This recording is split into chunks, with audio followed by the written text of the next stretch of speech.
Бүген 24 апрельдә Рамазан Шәриф айының 1-нче көне.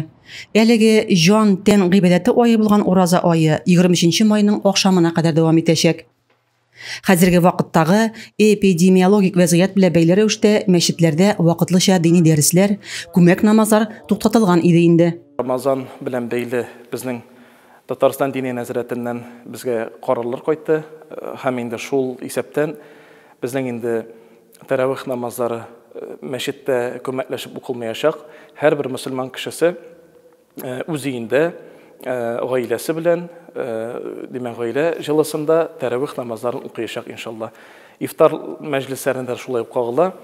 Ифтар мәҗлесләрендә без инде тыелып торабыз, чөнки анда кеше җыела алмый. Шулай ук инде өйдә үз гаилә җылысында ифтар мәҗлесләрендә кылачаклар. Рамазан айының бүгенге вазгыятькә туры килүе очраклы түгелдер. Ул кешелек өчен зур сынау. Рамазан айында өйдә утырып та изгелекләр эшләп була.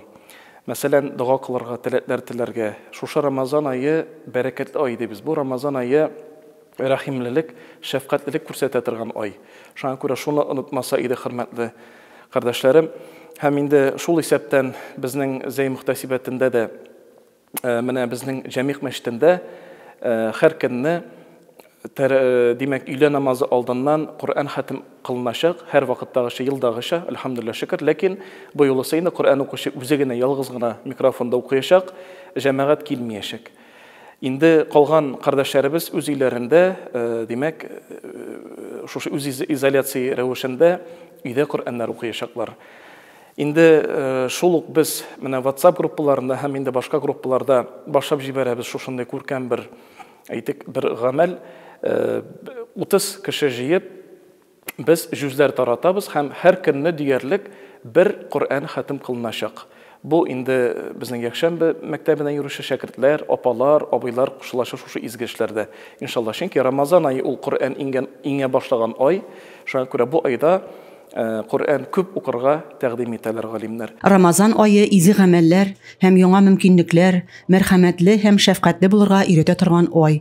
Рамазан айы ул игелек ай булу сәбәбендә без инде башлап җибәрәбез изгелек кылу эшләрен. Инде ифтарлар булмау сәбәпле, мәчетләребездә ифтарлар, авыз ачтырулар булмау сәбәпле без инде барлык теләктәшлек белдергән кардәшләребездән ярдәмнәр җыя башлыйбыз, акчалата.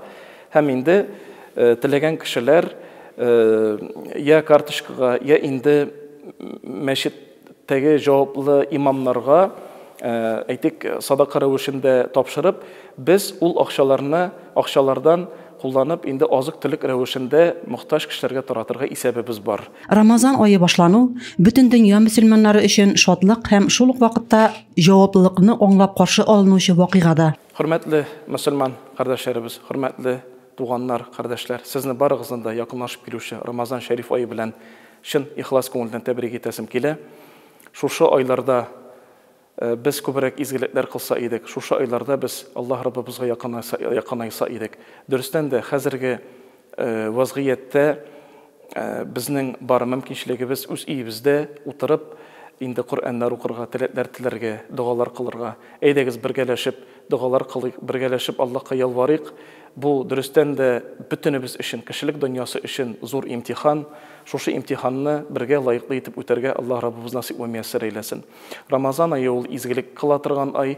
Рамазан айы ул бераз гына тукталып, артка барылып, нәтиҗә ясар вакыт. Шуңа күрә инде гаилә учагында, гаилә җылысында бергәләшеп, бу юлысы инде үзебез генә түгел, хатыннарыбызны, балаларыбызны, әти-әниләребезне шушы Рамазан айында бергәләшеп, шушы изге эштә катнашыйк, дугалар кылыйк.